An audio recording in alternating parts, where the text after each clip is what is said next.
हमारे YouTube channel को subscribe करिए, सब्सक्राइब बटन में क्लिक करके और इसके बाद जो दी गई है नोटिफिकेशन बेल में क्लिक करिए और हमारे चैनल में दिए गए जितने भी वीडियोस हैं और जो भी नए वीडियोस अपलोड होते हैं उसकी जानकारी आपको लगातार मिलती रहेगी। गेट एक्सटर्नल डेटा ग्रुप के अंतर्गत अगला ऑप्शन दिया गया है फ्रॉम टेक्स्ट ऑप्शन।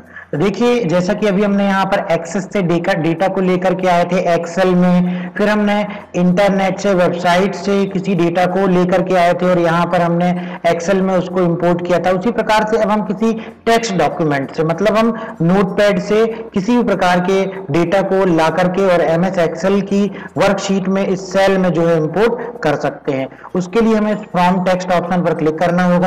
जैसे हम क्लिक करेंगे तो उस टेक्स्ट फाइल को इंपोर्ट करने के लिए डायलॉग बॉक्स खुलेगा। यहाँ पर देखिए हमने इस फाइल को बना करके रखा हुआ है, आप भी इस प्रकार से इसको बना सकते हैं। और इस नोटपैड की फाइल को सिलेक्ट करने के बाद जैसे हम इंपोर्ट बटन में क्लिक करेंगे तो देखिए यहाँ पर उसको ये इंपोर्ट करने के लिए ऑप्शन दिखाई दे रहा है। तो टेक्स्ट को इंपोर्ट करने के लिए एक विजार्ड आ जाता है, जो विजार्ड आपको बताता है देखिए हमारे डॉक्यूमेंट में इस प्रकार से डेटा है, ये डेटा यहाँ पर सिलेक्टेड दिखाई दे रहा है। यहाँ पर हमको नेक्स्ट बटन पे क्लिक करना है। चूंकि हमने जब नोटपैड में टेक्स्ट को बनाया था तो वहां पर हमने डेटा को प्रॉपरली इस तरीके से टाइप करके रखा हुआ था, मतलब वहां पर टैब था। तो हम यहाँ पर टैब सिलेक्ट करेंगे।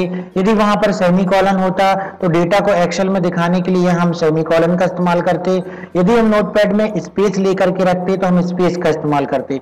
हमने वहां पर डेटा को टाइप करते समय टैब का इस्तेमाल किया था, इसलिए हम यहाँ पर टैब सिलेक्ट करेंगे और इस तरीके से देखिए आपको प्रॉपरली डेटा यहाँ पर भी दिखाई देगा। उसके बाद नेक्स्ट बटन में क्लिक करिए और फिनिश बटन में क्लिक करिए। अब ये उस सेल रेंज को सिलेक्ट करके रखता है जहां पर ये डेटा को इंपोर्ट कर करके लेकर के आएगा। उसके बाद हम यहाँ पर ओके बटन में क्लिक करेंगे तो ये देखिए नोटपैड में टाइप किया हुआ डेटा को हमने कितने प्रॉपरली तरीके से MS एक्सेल में लेकर के आ चुके हैं। अब यदि आपको देखना है कि नोटपैड में हमने किस प्रकार से टाइप किया हुआ था और हम किस प्रकार से इसमें टाइप कर सकते हैं, तो देखिए हमने नोटपैड में इस तरीके से डेटा को टाइप करके रखा हुआ था।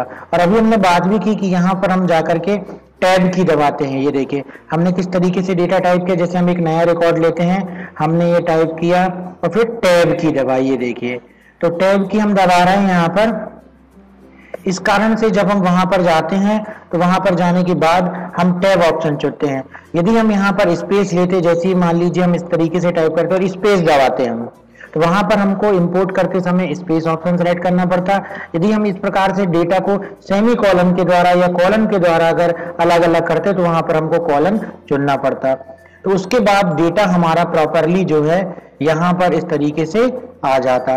तो ये था फ्रॉम टेक्स्ट ऑप्शन, जिसके द्वारा नोटपैड या टेक्स्ट फाइल में बनाई गई किसी भी डेटा को हम बड़ी आसानी से एक्सेल की वर्कशीट में सेल में ला सकते हैं।